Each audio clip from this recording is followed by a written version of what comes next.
बिस्मिल्लाहिर्रहमानिर्रहीम। अस्सलाम वालेकुम। आज का हमारा टॉपिक है गैशियस एक्सचेंज इन ह्यूमन। तो इससे पहले हमने पढ़ा था gaseous exchange in plants, that was very simple. आज हम पढ़ते हैं गैशियस एक्सचेंज इन एनिमल्स, ठीक है, या ह्यूमन बींग्स। अच्छा, ये सबसे पहले गैशियस एक्सचेंज का मतलब है कि गैसेस का एक्सचेंज होना, ठीक है, ह्यूमन बॉडी और इन्वायरमेंट के दरमियान गैसेस का चेंज होना, इसको हम क्या कहते हैं, गैशियस एक्सचेंज।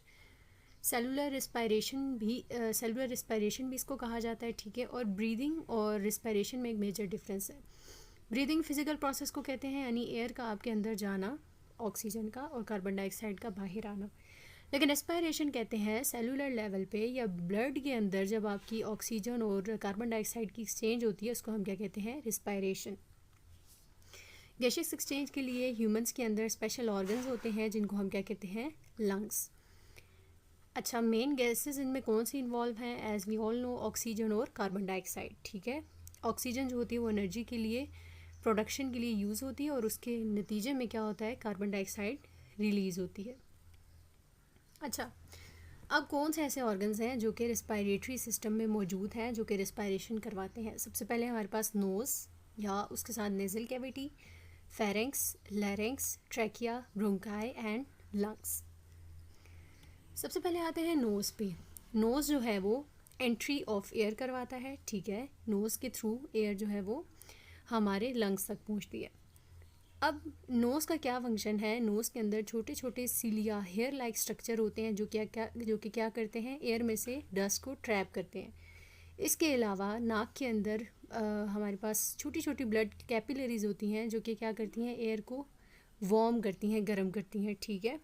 इसके अलावा म्यूकस होता है जो कि क्या करता है, बैक्टीरिया वगैरह से प्रोटेक्शन करता है, एयर को क्लीन करता है, ठीक है।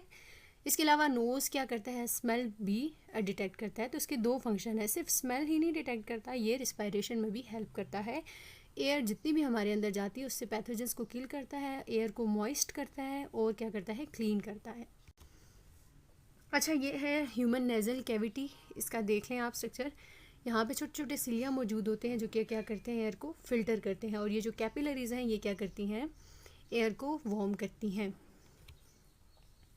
जब फिर आता है फेरेंक्स। ये जो हमारा गला होता है, थ्रोट वाला रीजन होता है, उसमें हमारे पास फेरेंक्स मौजूद होता है। यहाँ से भी क्या होती है, एयर और फूड का पैसेज है ये, ठीक है, यहाँ से गुजरता है फूड और एयर। अब नेज़ल कैविटी और लैरिंक्स जो है वो आपस में कनेक्टेड होते हैं फेरेंक्स के थ्रू, ठीक है। छोटा सा पाइप लाइप स्ट्रक्चर होता है। अच्छा, इसके अंदर हमारे पास टॉन्सिल्स भी प्रेजेंट होते हैं। टॉन्सिल्स को अक्सर वेस्टिजियल ऑर्गन कहा जाता है, लेकिन ये कम्प्लीटली वेस्टिजियल ऑर्गन नहीं है। वेस्टिजियल ऑर्गन कहते हैं वो ऑर्गन्स जिनका कोई बॉडी में फंक्शन ना हो, लेकिन टॉन्सिल्स जो है वो इम्यूनिटी में सपोर्ट करते हैं, और स्पेशली न्यू बॉर्न्स जो होते हैं उनमें बहुत ज़्यादा इम्यूनिटी को ये क्या करते हैं, सपोर्ट करते हैं। अच्छा, फेरेंक्स के ऊपर ना एपिग्लोटिस मौजूद होता है। ग्लोटिस कहते हैं जो हमारी फूड पाइप होती है उसके ऊपर एपिग्लोटिस, जिस तरह डस्टबिन के ऊपर एक ढक्कन होता है ना, उसको खोलो और बंद करो, इस तरह जब खाना खा रहे होते हैं हम और उसके दरमियान हम सांस लेते हैं तो फूड पाइप को ये क्या करता है, एपिग्लोटिस बंद कर देता है, ठीक है। जो विंड पाइप को बंद कर देता है ताकि हमारा फूड जो है विंड पाइप में ना जा सके। फिर आते हैं लैरिंक्स। लैरिंक्स में हमारे पास वॉइस बॉक्स या वोकल कॉर्ड्स मौजूद होते हैं, ठीक है। इनका काम क्या होता है, साउंड की प्रोडक्शन करते हैं, और ये भी एक पैसेज है, क्या है, एयर के लिए। सिंपली एक नाली है आप कह सकते हैं जिससे एयर पास होती है। अच्छा, फिर आता है ट्रैकिया या विंड पाइप। ट्रैकिया हमारे पास सी शेप कार्टिलेजिनस रिंग्स होते हैं। कार्टिलेज बोन की टाइप है, ठीक है। एक नॉर्मल बोन होती है कार्टिलेज जो कि सॉफ्ट बोन होती है, ठीक है। अच्छा, ये क्या करती है, अच्छा इसकी शेप ऐसी होती है ना कि ये पूरे कॉन्टैक्ट होते हैं और फ्लेक्सिबल होते हैं थोड़े से, ठीक है।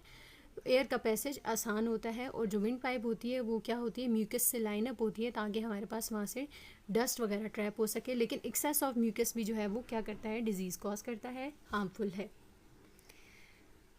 अच्छा, फिर ये ट्रैकिया जो है ना दो फर्दर ब्रांचेस में डिवाइडेड होते हैं जिसको हम क्या कहते हैं, ब्रोंकाई, ठीक है। ये रहा एपिग्लोटिस, लैरिंक्स, फिर हमारे पास जो कार्टिलेजिनस रिंग्स हैं, और नीचे हमारे पास क्या आ गया, ट्रैकिया आ गया। अच्छा, ब्रोंकाई क्या है, ट्रैकिया ही है, ठीक है, लेकिन ये दो पार्ट्स में डिवाइड हो गया है, दो ब्रांचेस में, ताकि दो लंग्स को क्या कर सके, दो लंग्स की तरफ क्या कर सके, एयर कैरी कर सके, ठीक है।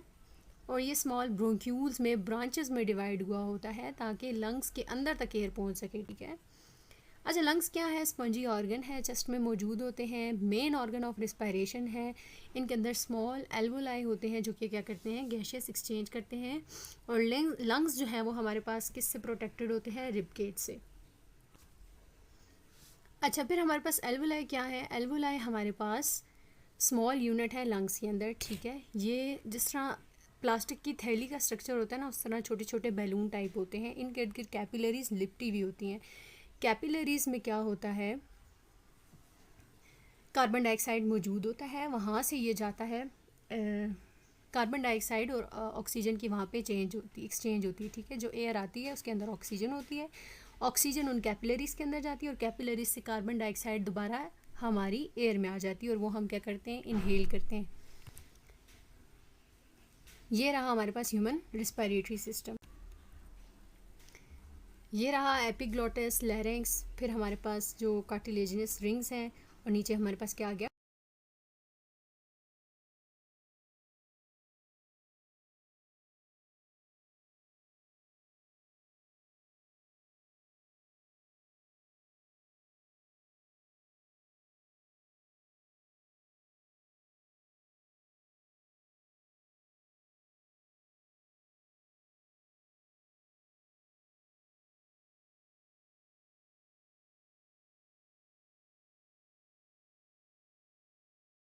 सबसे पहले आते हैं नोज़ पे। नोज़ जो है वो एंट्री ऑफ एयर करवाता है, ठीक है। नोज़ के थ्रू एयर जो है वो हमारे लंग्स तक पहुंचती है। अब नोज़ का क्या फंक्शन है? नोज़ के अंदर छोटे छोटे सीलिया, हेयर लाइक।